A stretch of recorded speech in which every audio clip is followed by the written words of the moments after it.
नमस्कार, स्वागत है आप सबका दिन भर की तमाम बड़ी और अहम खबरों के साथ मैं हूं कवीन सचान। शुरुआत हेडलाइंस से। चक्रवाती तूफान वर्धा से चेन्नई में भारी नुकसान, 4 लोगों की मौत, 200 से ज्यादा रोड ब्लॉक, ट्रेन और हवाई सेवा निलंबित।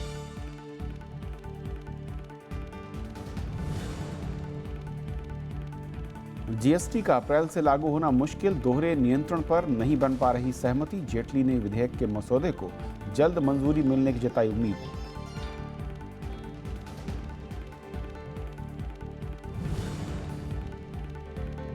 नोटबंदी का इस्पात नगरी राउरकेला के ट्रांसपोर्ट उद्योग पर बुरा असर, बेरोजगार होने की कगार पर हजारों लोग, जहां तहां ट्रक खड़े करने को मजबूर मालिक।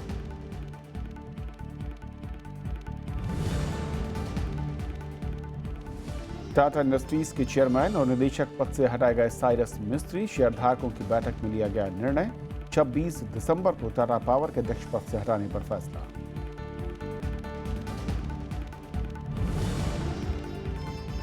केरल फिल्म फेस्टिवल में राष्ट्रगान के सम्मान में खड़ा न होने पर 6 लोग गिरफ्तार, चेन्नई के सिनेमा हॉल में 3 लोगों की पिटाई, एक महिला समेत 7 के खिलाफ केस दर्ज।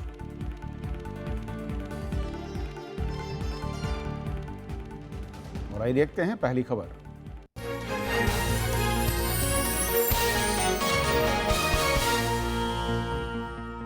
तूफान वर्धा से तमिलनाडु और आंध्र प्रदेश के कई जिलों में भारी तबाही हुई है। तमिलनाडु में 4 लोगों की मौत की खबर है तो बारिश के साथ तेज हवा से सैकड़ों पेड़ और बिजली के खंभे उखड़ गए हैं। इसके बाद रेल, सड़क और हवाई यातायात ठप हो गया है।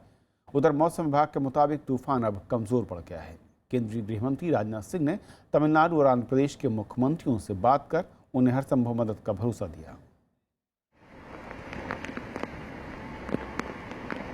समुद्र में ऊंची लहरें, भारी बारिश और तेज हवा से उखड़े पेड़। चेन्नई तट को पार करते वक्त तूफान वर्धा ने कुछ इस तरह तबाही मचाई। राजधानी चेन्नई समेत कांचीपुरम और तिरुवल्लुर जिलों में सबसे ज्यादा असर पड़ा है। इन इलाकों में भारी बारिश के साथ 100 किलोमीटर की रफ्तार से हवाएं चल रही हैं। During next 36 hours, rainfall would occur at many places over north coastal Tamil Nadu, Pondicherry, and Kanchipuram, Chennai, Tiruvallur, Viluppuram, and Pondicherry. Over these districts, few places heavy to very heavy rainfall will occur, and at 1 or 2 places, extremely heavy rainfall will occur. Wardha तूफान से कई इलाकों में पेड़ उखड़ गए हैं और बिजली के खंभे गिर गए हैं। एहतियात के तौर पर कई हिस्सों में बिजली बंद कर दी गई है। चेन्नई और आसपास के जिलों में सड़क यातायात बुरी तरह प्रभावित हुआ है। सभी उपनगरीय ट्रेन सेवाओं को अगले आदेश तक रोक दिया गया है। दक्षिण रेलवे ने 17 ट्रेनों को रद्द किया है। चेन्नई आने वाली करीब 25 उड़ानों को हैदराबाद और बेंगलुरु में उतारा गया। चेन्नई से जाने वाली 25 उड़ानें देरी से पहुंची। 2004 में जब सुनामी आया था तो we were caught like unaware, हमें कुछ एकदम अचानक कुछ चीज़ हो गई और हम पूरी तैयारी क्या हमारे को मन में भी नहीं था। लेकिन अब पिछले कुछ सालों में इतनी तैयारी हम लोगों ने की है कि हमारे सिस्टम वर्ल्ड क्लास हो गए। हम दुनिया के बहुत सारे जो तट के नज़दीक के देश हैं उनको हम लोग वार्निंग्स देते हैं। तमिलनाडु सरकार ने निचले इलाकों से करीब 8000 लोगों को सुरक्षित स्थानों पर पहुंचाया है। इनके लिए 95 राहत शिविर बनाए गए हैं। मुख्यमंत्री ओ पनीरसेल्वम ने बैठक कर राहत और बचाव कामों का जायजा लिया। तमिलनाडु में सेना की 7 टुकड़ियों के साथ वायुसेना और नौसेना को भी तैयार रखा गया है। एनडीआरएफ की 8 टीमें भी राहत और बचाव के लिए पहुंच गई हैं। एनडीआरएफ क्लोजली मॉनिटर कर रही सिचुएशन स्टेट गवर्नमेंट अथॉरिटीज के साथ, और आईएमडी और इनकॉइस और सीडब्ल्यूसी के साथ हमारा रेगुलर मॉनिटरिंग चल रहा है ताकि मिनट टू मिनट खबर हमें मिलती रहे, ताकि हम एक इमीडिएट स्पेशलाइज्ड रिस्पांस सिस्टम के लिए तैयार रहें। उधर तूफान वर्धा के असर से आंध्र प्रदेश के नेल्लोर और चित्तूर में भी भारी बारिश हो रही है। राज्य सरकार ने 9400 लोगों को सुरक्षित स्थानों पर पहुंचाया है। श्रीहरिकोटा से 8 मछुआरों को बचाया गया है। मुख्यमंत्री एन चंद्रबाबू नायडू ने राहत और बचाव के सभी जरूरी उपाय करने के निर्देश दिए हैं। तूफान के असर से कर्नाटक और गोवा में भी बारिश की आशंका है। Bureau report, Rajya Sabha TV. और इस तूफान पर बातचीत करने के लिए हमारे साथ पूर्व डीआईजी एनडीआरएफ नवीन कुमार भटनागर हैं स्टूडियो में। नवीन जी, स्वागत है आपका। नवीन जी, जिस तरीके से हम देख रहे हैं इस तूफान को लेकर, फिलहाल जो मैं कहूँ कि एक बड़ी अच्छी खबर ये है कि बहुत ज़्यादा हताहतों की संख्या नहीं है, फिर मरने वालों का आंकड़ा जो है बहुत कम है। हालांकि अब तक 4 लोगों की मौत की खबर है। क्या बड़ी वजह देखते हैं इसकी? एक्चुअली हम लोग ने बहुत तैयारी की है। जब से एनडीआरएफ की शुरू में 2 बटालियन बनी थी 2005 में, एक उड़ीसा में थी कटक में और दूसरी आरकोनम में थी। आरकोनम बटालियन उड़ीसा, ये कोस्टल एरिया को हम लोग बहुत ध्यान दे रहे थे। तो हमारी तैयारी आप कह सकते हैं कि 2005 से हम लोगों ने करनी शुरू कर दी थी। और इससे पहले और 2-3 बार तो इस टाइप के जो साइक्लोन्स आए हैं और उनमें हम लोगों ने ये देखा है कि इतनी अच्छी तैयारी की गई है, लोगों को काफ़ी अवेयरनेस कैंप वगैरह लगाए गए, जिसके चलते अब की बार जो है ये लॉस नहीं हुआ। और ये 4 लोग भी वो हो सकते हैं जिन्होंने कहीं या तो पीछे रह गए, आ नहीं पाए, शेल्टर्स तक नहीं जा पाए, या कुछ लोग ऐसे होते हैं जो पीछे रह जाते हैं कि ठीक है इनको जाने दो, बाकी घर में पीछे देखभाल हम करेंगे, इस टाइप के कोई आ जाते हैं चपेट में, या कोई राहगीर होते हैं, इस टाइप के लोग आ जाते हैं। अदरवाइज तो नील मान के चलते हैं कि इतनी हमारी तैयारी है कि कोई कोस्टल एरिया में इस प्रकार के जो तूफान है उनसे कोई नुकसान नहीं होने वाला ह्यूमन लाइफ का। जी। दूसरा पॉइंट मैं समझना चाहूँगा कि इससे पहले जब इस तरह के तूफान आते थे, जो अर्ली वार्निंग सिस्टम था वो उस तरह का डेवलप नहीं था, लेकिन क्या आज हम ये कह सकते हैं कि हम नेशनल जो हमारा सिस्टम है वो इंटरनेशनल लेवल पर हम उस पैरामीटर को फॉलो करते हुए दिख रहे हैं, जी उससे आगे जाते दिख रहे हैं? वर्ल्ड लेवल पे हम लोग वर्ल्ड लेवल पे हैं और हम कह सकते हैं कि हम लोग किसी से कम नहीं हैं। और हमारे जो सैटेलाइट सिस्टम है, एडवांस सैटेलाइट सिस्टम है, हम बहुत पहले से एटलीस्ट 48 आवर पहले ही बता देते हैं कि इस टाइप का बना है, चक्रवाती तूफान बन चुका है, उसका डिस्टेंस इतने किलोमीटर है और इतने टाइम में ये हिट करेगा। वही हुआ, हम लोग को पहले से पता लग गया था। एनडीआरएफ के बटालियन हमारी पहुंच चुकी थी, हमारे police administration, state disaster management authorities सब लोग काम पे लग गए और लोगों को रेस्क्यू शेल्टर्स तक ले गए और इसलिए जान माल का नुकसान कम हुआ। लेकिन जो तटीय एरिया में जो खेती है, जो उनका फिशरीज है और जो इस प्रकार की जो उनकी एक्टिविटी है, बोट्स है, ये सब ज़्यादा डैमेज हुआ है।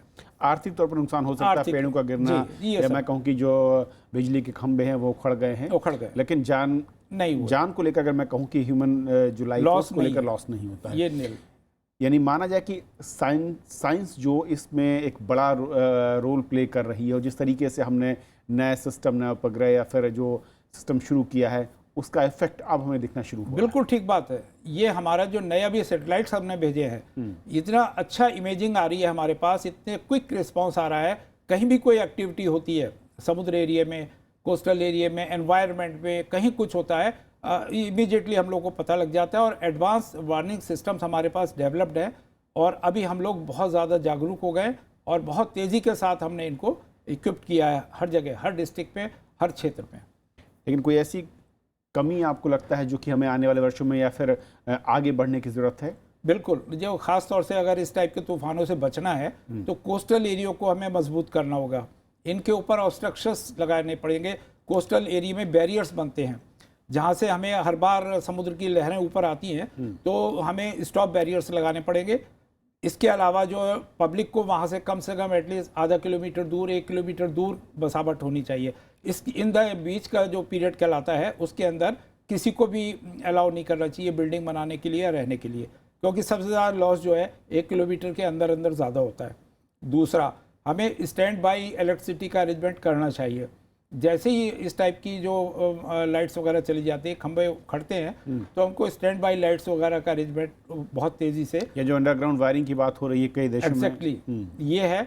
दूसरा, सोलर टॉर्चेस, सोलर एनर्जी, इन चीज़ों को ज़्यादा बढ़ावा देना चाहिए। चलिए, बहुत बहुत शुक्रिया आपका नवीन जी इस पूरी चर्चा में शामिल होने के लिए। और ये थी हमारी पहली खबर। छोटा सा ब्रेक, और ब्रेक के उस पार दिन भर की दूसरी बड़ी खबरें।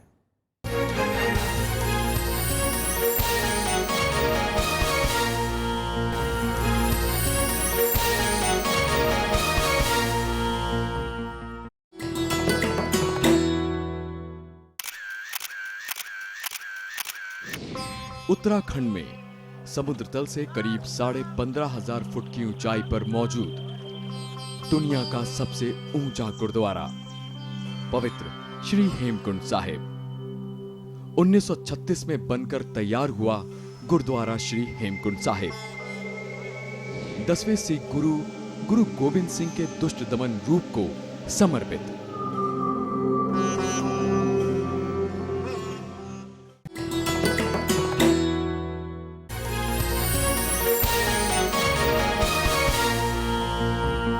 जीएसटी के अगले साल 1 अप्रैल से लागू होने को लेकर अब मुश्किल दिख रही है। जीएसटी परिषद में दोहरे नियंत्रण और बिल के मसौदे पर अब तक सहमति नहीं बन पाई है।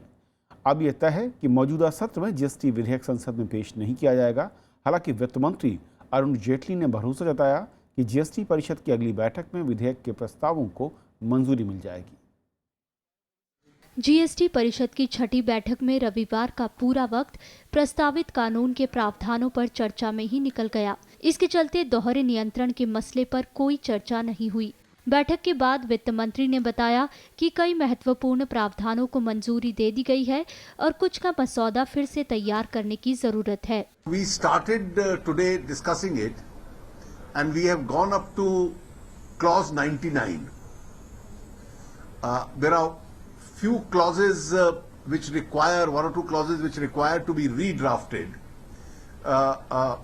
which will be in the meanwhile redrafted, and in the next meeting, the 7th meeting, they will be put up before the council again. वित्त मंत्री अरुण जेटली ने कहा कि सरकार नई कर व्यवस्था को अगले साल 1 अप्रैल से लागू करने के लक्ष्य पर कायम है, लेकिन केरल और तमिलनाडु जैसे राज्यों के प्रतिनिधियों के मुताबिक ये समय सीमा अब मुमकिन नहीं दिखती। उन्होंने कहा कि जीएसटी को सितंबर 2017 से लागू किए जाने की संभावना है। कांग्रेस का आरोप है कि सरकार के पास इसको लेकर कोई ठोस रोड मैप नहीं है। At least half a dozen dates were postponed and postponed. I'm sure that he will again postpone. First, the finance minister should have a correct, a road map about how to implement and when to implement this. He do not have a road map. The informal discussions and the consensus among the state finance ministers are the most essential thing in this matter. GST परिषद की बैठक 2 दिन 11 और 12 दिसंबर को होनी थी, लेकिन सोमवार को सार्वजनिक अवकाश होने की वजह से पहले दिन के बाद ही बैठक खत्म कर दी गई। जीएसटी परिषद की अगली बैठक 22 और 23 दिसंबर को होगी। Bureau report, Rajya Sabha TV. बैंकों में छुट्टी होने से सोमवार को एटीएम पर ज्यादा भीड़ रही। राज्यसभा टीवी के संवाददाताओं ने अलग अलग इलाकों में जाकर एटीएम की पड़ताल की और पाया कि ज्यादातर एटीएम या तो बंद थे या फिर उनमें नकदी नहीं थी। इस बीच आज आधी रात से पेट्रोल डीजल के डिजिटल भुगतान पर 0.75% की छूट मिलने लगेगी। दिल्ली के लक्ष्मीनगर इलाके के इस एटीएम के सामने लोग कई घंटों से अपनी बारी का इंतजार करते दिखे। 3 दिन से बैंक बंद होने से लोगों के पास एटीएम ही आखिरी सहारा था। बड़ा बाजार होने के साथ लक्ष्मीनगर में बाहर से आए हजारों छात्र भी रहते हैं। सबके सब नकदी की समस्या से जूझ रहे हैं। आप 14 लाख करोड़ का एक बार में 1500 का नोट मार्केट से वॉश आउट कर देते हो, ठीक है, लेकिन आप उसके अगेंस्ट में 4 लाख करोड़ लेके आ रहे हो, तो ऑलमोस्ट 1/4। तो मैनेजमेंट की फॉल्ट है ना, पहले से आपको कुछ करना चाहिए अरेंजमेंट। कि यहाँ लाइन भी 2-3 घंटा लगने के बाद भी, कल मैंने 2-3 घंटा लगी थी, इससे पैसे भी नहीं निकला, वो घर वापस गई। फिर अभी आई हूँ, बेटा लगी थी, फिर मैं वापस गया खाने के लिए, मेरे लग रही हूँ, फिर परेशानी तो हो रही है। हम इस वक्त खड़े हैं दिल्ली के कनॉट प्लेस में, जहां कई एटीएम बंद हैं और जो खुले भी हैं इक्का दुक्का, वहां पे सैकड़ों लोग खड़े हैं, घंटों से खड़े हैं, लेकिन पैसे हैं कि निकलने का नाम नहीं ले रहे। कनॉट पैलेस में भी लोग नकदी के लिए एटीएम के चक्कर लगाते रहे। कुछ लोगों को पैसा मिला, लेकिन कुछ को मायूसी हाथ लगी। सारी जगह यही हाल है, आधे से ज्यादा एटीएम बंद है, ठीक है, जो चालू है उसमें भी बहुत भीड़ है, उसके कारण पैसे नहीं निकल पा रहे हैं। मोदी कहते हैं कैशलेस बनाना है, इतनी गरीबी है देश में, पहले उसको तो ठीक कर लो, उसके बाद कैशलेस हो सकता है, फौरन नहीं बन सकता ये। करोल बाग में भी हालात कुछ ऐसे ही थे। यहाँ कुछ एटीएम का तो शटर ही गिरा था और जो कुछ खुले भी थे उनमें नकदी नहीं थी। 1 महीने से इसमें केवल एक बार पैसा आया है। हमें सरकार से कोई गुस्सा नहीं है, बैंक प्रशासन से गुस्सा है। हमारे अभी फादर इस बार हो गए थे, मतलब उनमें भी, मतलब उनको भी जलाने के लिए कह रहे थे कि भैया पहले वो वाले नोट लाओ, उनके लिए भी बहुत दिक्कतें आई, मतलब बहुत। और जो जिन्हें एटीएम नहीं चलाना आता, मतलब जो गांव के लोग हैं, वो क्या करेंगे। नोटबंदी को 1 महीने से अधिक हो गया है। मंगलवार को जब बैंक खुलेंगे तो वहाँ भीड़ बहुत होने की आशंका है। प्रधानमंत्री मोदी ने जनता से 50 दिन तक संयम रखने की अपील की थी, लेकिन अब जनता का संयम कहीं ना कहीं टूटता नजर आ रहा है कि वो सवाल पूछ रही है कि अगर छुट्टी वाले दिन भी वो इसी तरह लाइन में खड़ी रहे तो उसके अच्छे दिन कब आएंगे। कैमरा पर्सन नवीन के साथ अनु दीवान, राज्यसभा टीवी, दिल्ली। नोटबंदी का इस्पात नगरी राउरकेला के ट्रांसपोर्ट उद्योग पर बुरा असर पड़ा है। हजारों लोगों को रोजगार देने वाली इंडस्ट्री को भारी नुकसान उठाना पड़ा है। इसके चलते जुड़े लोगों में अब नोटबंदी के खिलाफ नाराजगी बढ़ रही है। राउरकेला के इस्पात कारखाने और लोहे की खदान के चलते यहाँ ट्रांसपोर्ट उद्योग खूब फला फूला है, जो व्यापार और रोजगार के साथ राज्य की अर्थव्यवस्था के लिए अहम है। लेकिन अचानक नोटबंदी से इसके पहिए रुक गए हैं। जैसे गाड़ी हम लोग लोड करते हैं, पार्टी भी बोलती है कि हम अभी कैश पेमेंट नहीं करेंगे, चेक पेमेंट करेंगे, किंतु अगर हम लोड करने का लेआउट करेंगे, यहाँ से जो गाड़ी जाएगी उसके लिए फ्यूल चाहिए, ड्राइवर खर्चा चाहिए, वो कहाँ से आएगा। कैशलेस लेन देन को कई बड़े ट्रांसपोर्टर अच्छा सुझाव मानते हैं, लेकिन उन्हें लगता है कि इसमें लंबा वक्त लग सकता है। हम लोगों को तो पता नहीं था जब 500,000 बंद रहेगा, और ड्राइवर लोग तो चिल्लर लेके जाता नहीं, कहीं पर तेल भरने के लिए समस्या, कहीं पर टायर पंक्चर बनाने के लिए समस्या, कहीं पर खाने के लिए समस्या। मोटा नोट में जब चलेगा नहीं तो होटल वाला लेता नहीं, टायर वाला लेता नहीं, गाड़ी ब्रेकडाउन हो गया। ट्रांसपोर्ट कंपनी के मालिक भारी नुकसान के बावजूद किसी भी तरह अपना काम चला रहे हैं, लेकिन छोटे ट्रांसपोर्टरों की हिम्मत अब जवाब दे रही है। धंधा पानी में एकदम हम लोग का मंदा चल रहा है। हफ्ता दिन हो जाता है, 10 दिन बहुनी पापत हो जाता है पैसे के चलते। अब अल्लाह जाने आगे क्या होता है, पैसा आएगा नहीं आएगा उसके बारे में तो मोदी जी बताएं या देश के लोग बताएंगे। जैसे कि मेरा एक तो गाड़ी है, जैसे कि मेरा किसी तो बहुत है, लेकिन अगला महीना जो नोटबंदी का चलते बंद हुआ था, कलकत्ता भेजे थे, 14 रोज खड़ा हुआ था, आया तो बचा तो क्या बचेगा उसमें तो किस्त भी नहीं निकला मेरा अगला महीना। नए नोट और कालाबाजारी की खबरें आने से लोग नोटबंदी के फैसले पर भी सवाल खड़े कर रहे हैं। भैया पब्लिक हम लोग कतार में खड़े हैं, तो पब्लिक को 200 रुपया नहीं मिल रहा है, और 10 लाख रुपया ब्लैक हो जा रहा है। मेरा इतना कहना मतलब कैसे कारण से ब्लैक होता है, कहाँ से लीकेज होता है। राउरकेला की ट्रांसपोर्ट इंडस्ट्री को नोटबंदी से तगड़ा झटका लगा है। इससे यहाँ के कमजोर तबके की रोजी रोटी पर भी असर पड़ा है। सरकार के नोटबंदी के फैसले का राउरकेला की ट्रांसपोर्ट इंडस्ट्री पर ज़बरदस्त असर पड़ा है। यहाँ पर लोगों का कहना है कि उनका काम धंधा आधे से भी कम हो गया है। हालांकि इसके बावजूद कुछ लोग अभी भी सरकार के इस फैसले का समर्थन कर रहे हैं, पर इस इंडस्ट्री से जुड़े हुए ज़्यादातर लोग अब सरकार के उस वायदे पर भरोसा नहीं कर रहे हैं जिसमें कहा गया था कि इस फैसले के 50 दिन के भीतर स्थितियाँ सामान्य हो जाएंगी। कैमरामैन सरोज दास के साथ श्याम सुंदर, राज्यसभा टीवी, राउरकेला। बैंक बंद होने से जहां शहर में लोग एटीएम से पैसे निकालने के लिए भटक रहे हैं, वहीं दिल्ली से सटे कई गांवों में एटीएम में 8 नवंबर के बाद से एक बार भी पैसा नहीं आया और ऐसे में लोगों का गुजारा मुश्किल हो चला है। ये हैं गाजियाबाद के खेड़ा गांव के रहने वाले किशन कुमार। ये गांव के इकलौते एटीएम के सिक्योरिटी गार्ड हैं। 8 नवंबर के बाद से ये और दूसरे लोग रोज एटीएम आते हैं कि शायद आज पैसे आ गए हों, लेकिन इनके हाथ आती है सिर्फ मायूसी। बहुत परेशानी पूरी भरपूर, पैसे नहीं मिलते हैं, एटीएम में पैसे पड़े ही नहीं हैं। 8 तारीख से 8 तारीख को शाम को डिक्लेयर किया 8 बजे, 9 तारीख के बाद इसमें पैसे पड़े ही नहीं बिल्कुल ही।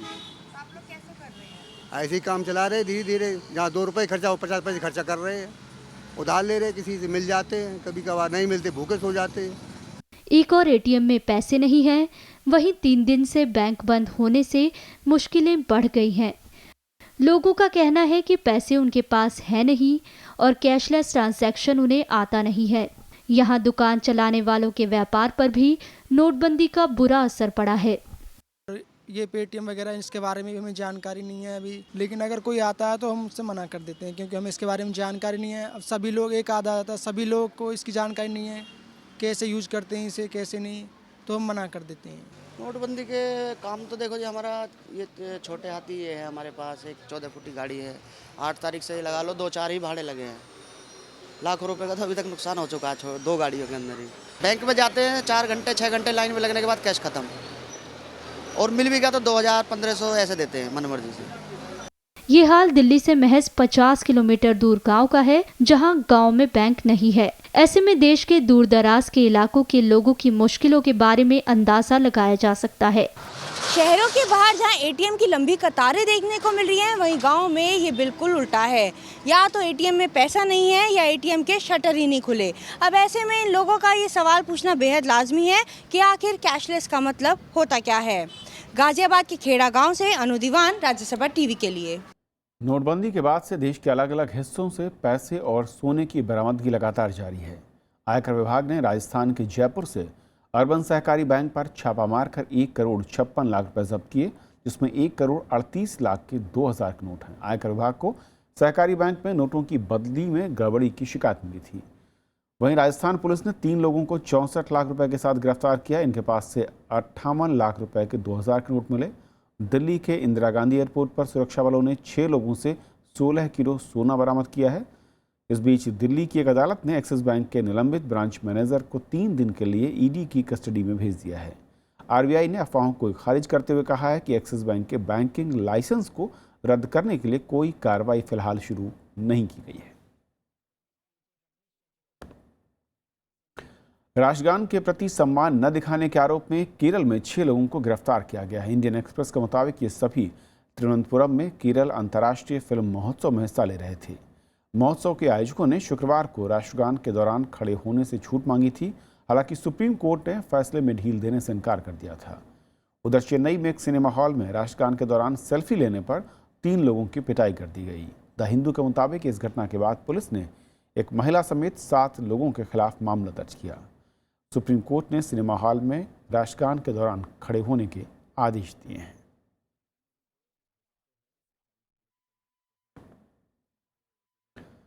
राष्ट्रीय शिक्षा नीति बनाने के लिए सरकार एक और समिति बनाएगी। मानव संसाधन विकास मंत्री प्रकाश जावड़ेकर ने बताया कि 10 दिन के भीतर इसका गठन हो जाएगा।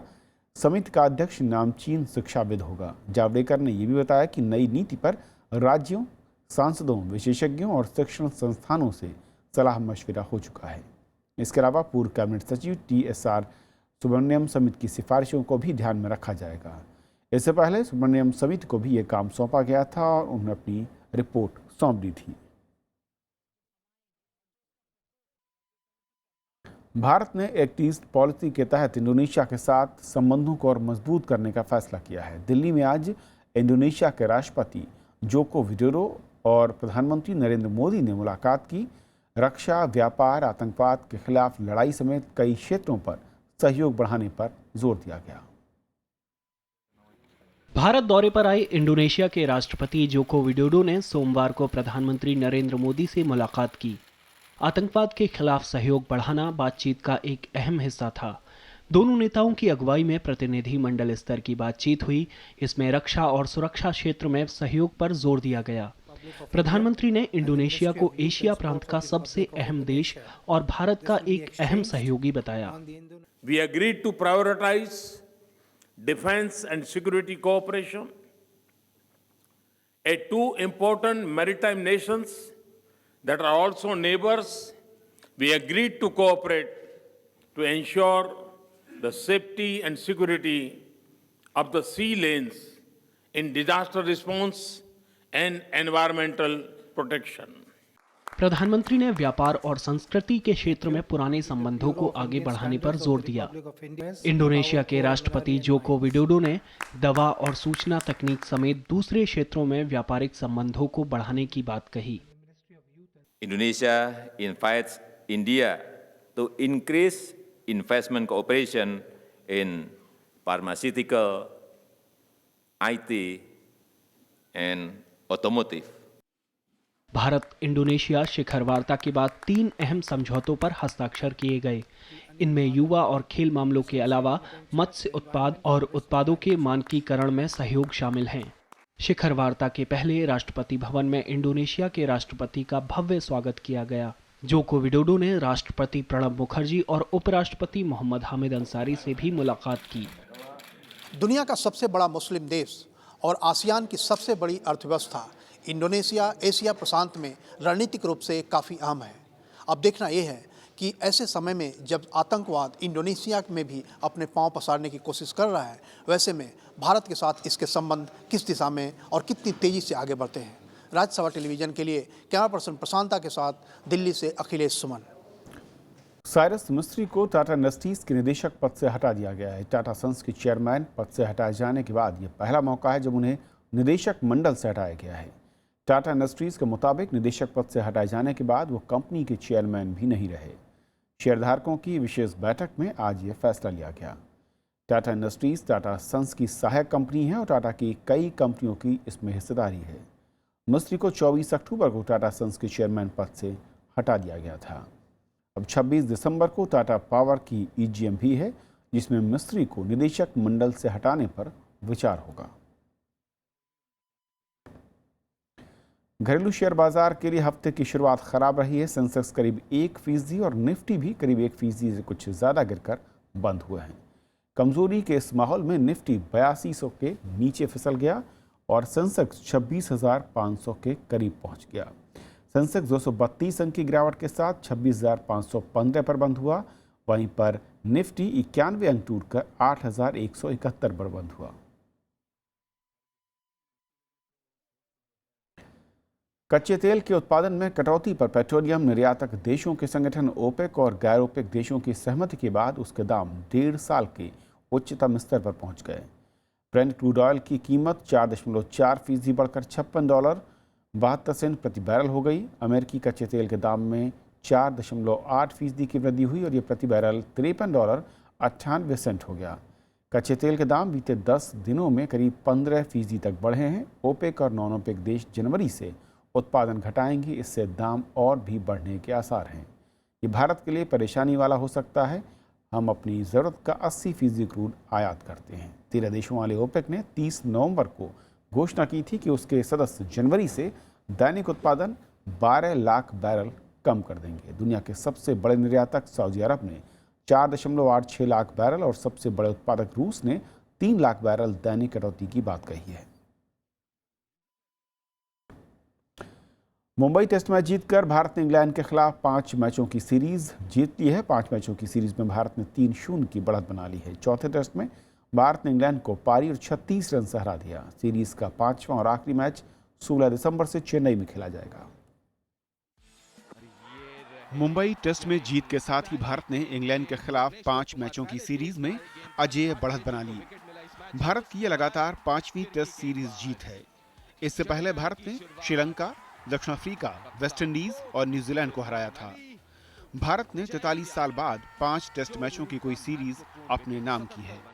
मुंबई टेस्ट के आखिरी दिन इंग्लैंड की टीम दूसरी पारी में रविवार के स्कोर में महज 13 रन ही जोड़कर 195 पर सिमट गई। भारत ने यह मैच एक पारी और 36 रनों से अपने नाम कर लिया। We've been put under pressure many times. I think I would give my team a lot of credit for bouncing back from those tough situations. We haven't gotten anything on the platter. I think we've had to work hard for it. पहली पारी में 6 wicket लेने वाले off spinner Ashwin ने दूसरी पारी में 6 wicket लिए।